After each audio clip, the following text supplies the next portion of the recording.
歡迎收睇焦點新聞台。今集我想同大家集中拆一個好多人最近都開始有壓力，但坊間又講到好亂的題目，就係公屋富戶新制。表面睇，大家最容易記住的係由以前較粗略的加租級別變成而家2.5倍、3.5倍、4.5倍租金，好似只係加租咁簡單。但如果你再望深一層，你就會發現今次最受衝擊的往往唔係最有錢嗰班，而係一大批原本只係踩界、只係高少少、只係多咗一截收入的中間住戶。呢班人以前或者覺得自己仲頂得順，仲可以慢慢部署，但而家政策一細分，租金可以一下跳級，心理壓力同現金流壓力都即刻完全唔同層次。點解咁講？因為新制最核心的改變唔係單單話你收入高咗要多交啲，而係政府將高少少同高好多之間重新拉開咗成本距離。以前有啲人即使要交額外租金，都仲覺得同市面租樓比起上來，公屋仍然有一定緩衝空間。但當而家變成2.5倍、3.5倍、4.5倍之後，對一啲家庭來講，個信號就好清楚，你再留低，代價會越來越高。換句話講，政策表面上係講合理分配公屋資源，實際上就係用租金壓力逼一批邊緣富戶提早表態。你究竟係準備向上流動，另覓住屋，定繼續留喺制度入面承受更高成本？而最令市民焦慮的地方，正正就係嗰種只差少少的感覺。可能一個家庭冇話自己好富有，只不過兩夫妻其中一個轉咗工，人工加咗，或者屋企多一份收入，結果總入息過咗某條線，租金就唔係慢慢加，而係成級條。你話對真正高收入家庭來講，佢哋可能早已有其他打算，但對夾在中間的家庭來講，呢種跳級感係最痛的，因為佢哋會問：我只係多咗少少，點解代價可以大咁多？我係努力工作，定係因為努力工作反而被重新定價？呢個先係今次政策最刺中人心的位置。不過講到呢度，大家最容易混亂的係將幾種完全唔同性質的資產同收入一次過混埋講。第一樣一定要分清楚的就係香港住宅物業同香港以外物業根本唔係同一條規則。香港住宅物業的規則好直接，只要戶籍內任何家庭成員擁有香港住宅物業，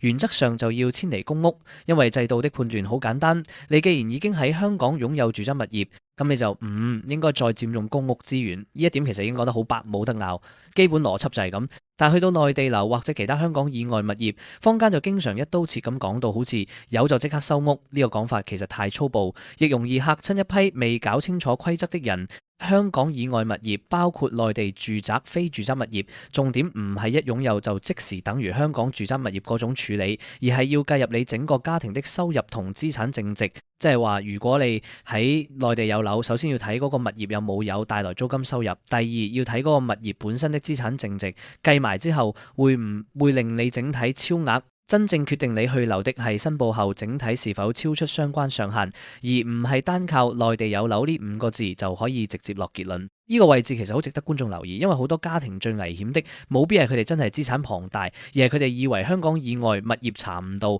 或者覺得只要冇收租就當冇事。問題係今時今日制度越來越着重申報責任，一旦你抱住僥倖心態，代價唔只係計多咗少少租金咁簡單，而係可能變成虛假申報、遲報、漏報，最後連租約都出事。換句話講，內地樓最可怕地方，有時唔係你本身資產有幾大，而係你低估咗申報責任本身的風險。再講第三個最多人問的位就係長生津要唔要計？呢個問題坊間真係傳到好亂，有人一聽到政府津貼就直覺覺得一定算收入，但實際上長者生活津貼、高齡津貼同某啲傷殘津貼喺申報安排入面係列作可以剔除無需申報的收入項目。呢一點非常重要，因為好多長者家庭或者同長者同住的家庭最驚就係本來生活已經靠津貼補一補，如果連呢類津貼都計埋入去，咁就等於再壓多重負擔。依家規則清楚，長生津一般唔使當作富戶政策下要申報的家庭入息去計，至少喺呢個位大家可以先放低一半焦慮。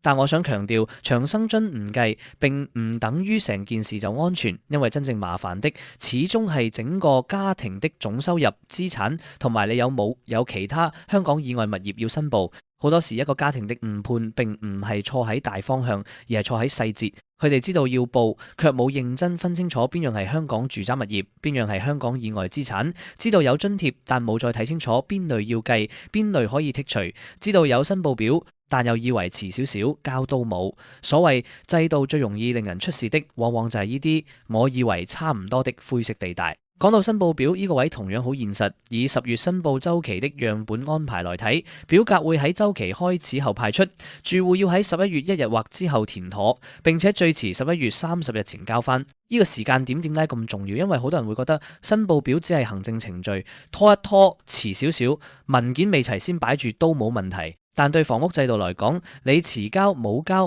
或者交得含糊，唔係單純補件咁輕鬆，而係可以直接演變成你選擇不申報，後果非常嚴重。所以如果你問我今次最值得觀眾記住的是什麼，我會話有3層。第一，新制真正打中的唔只係傳統印象中的富戶，而係一批邊緣富戶。第二，內地流並唔等於即時當香港住宅物業咁處理，但一定要申報，亦一定可能影響最終資產評估。第三，長生津一般唔使計入申報收入，但你千祈唔好因為呢一點就以為整份申報表可以隨便處理。依3層一拆開，成件事先至開始清楚。再推前一步，其實今次政策反映的係香港房屋制度一個幾殘酷的現實。當局唔再滿足於只處理最極端的濫用情況，而係開始連中間層都重新分類。以前制度可能仲留有啲緩衝地帶，令一啲家庭覺得可以邊住邊觀望，但而家政策愈分愈細，信號就係你冇好再抱住過渡心態，因為制度正在加速將公屋翻到最有需要者優先嗰條線。問題當然係所謂最有需要喺現實生活入面冇係永遠咁容易切得清。尤其香港生活成本高，私人市場租金重，夾在中間的家庭，即使收入高過公屋門檻一截，都未必代表佢哋已經有充足能力輕鬆搬出去。所以呢條片如果只講政府加租合理定唔合理，其實太表面。更值得問的係制度有冇過度懲罰嗰啲只係踩界但未真係負到可以毫無壓力離場的人。又或者政府係咪正用一套更高成本、更高申報風險的方式推動呢班人盡快離開公屋體系？你可以支持善用公屋資源，但同一時間你都可以質疑政策係咪將中間地帶收窄得太快，令一啲家庭未準備好就被逼交出答案。我認為觀眾而家最實際的做法，反而唔係急住聽人講一句有事定冇事，而係要立刻做3件事。第一，重新計清楚你整個家庭收入到底有踩入新租級。第二，認真核對家中任何香港以外物業土地租金收入，冇再用舊觀念覺得查唔到就等於唔使報。第三，見到申報表就即刻處理，最緊要係準時、完整、清楚，冇俾自己跌入遲報漏報的風險。真正會出事的人，往往唔係完全唔知規則的人，而係自以為大概知，結果細節錯晒的人。總結一句，公屋富戶新制最震撼的地方，從來唔止係租金數字由倍半變2.5倍咁簡單，而係香港房屋制度正在向所有邊緣富戶發出一個更明確的信號：你再留低會越來越貴，你想繼續留，申報責任會越來越重。你一旦判斷錯誤，代價可能唔止係多交幾千蚊，而係連租約都可能受影響。呢個先係今次事件真正的焦點。今集焦點新聞台想帶大家睇清楚的，正正就係政策表面之下的真後果。你自己或者身邊人係唔係都開始面對呢種只差少少就跳級的壓力？你又覺得內地流同長生津的計法，政府而家講得算唔算清楚？歡迎你留言講下你點睇。我哋下一集再同大家繼續拆焦點，講後果。